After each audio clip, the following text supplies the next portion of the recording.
IPL தொடருடைய 18வது season நாளை மறுநாள் தொடங்குது. 45 வயதான தோனிக்கு இது கடைசி சீசன் அப்படின்னு கருதப்படுவதால அவரை வெற்றியோட வழியனுப்ப சிஎஸ்கே வீரர்களும் ரசிகர்களும் விரும்புகிறாங்க.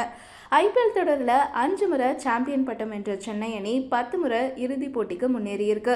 இதில் 2012ஆம் ஆண்டு தொடர்ந்து 3வது முறையாக கோப்பையை வெல்லும் கனவோடு சென்னை அணி களமிறங்கியது.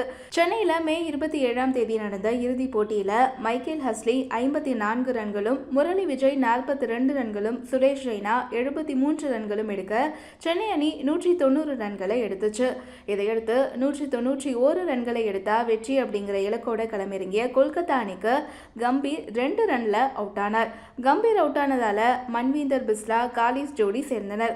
அப்போது 27 வயதான மன்வீந்தர் பிஸ்லா சென்னையுடைய ஆசையை சிதறடிச்சார். பவுண்டரிகளும் சிக்ஸர்களும் அவர் விளாச அவருக்கு மறுமுனையில ஜே காலிஸ் ஒத்துழைப்பு கொடுத்தார்.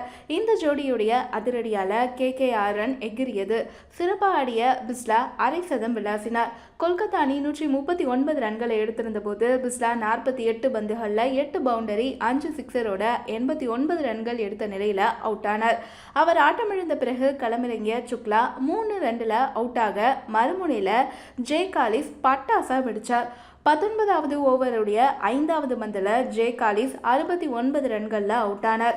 அவர் 49 பந்துகளில் 7 பவுண்டரி 1 சிக்ஸரோட 69 ரன்கள் எடுத்த நிலையில் அவர் அவுட் ஆனார்.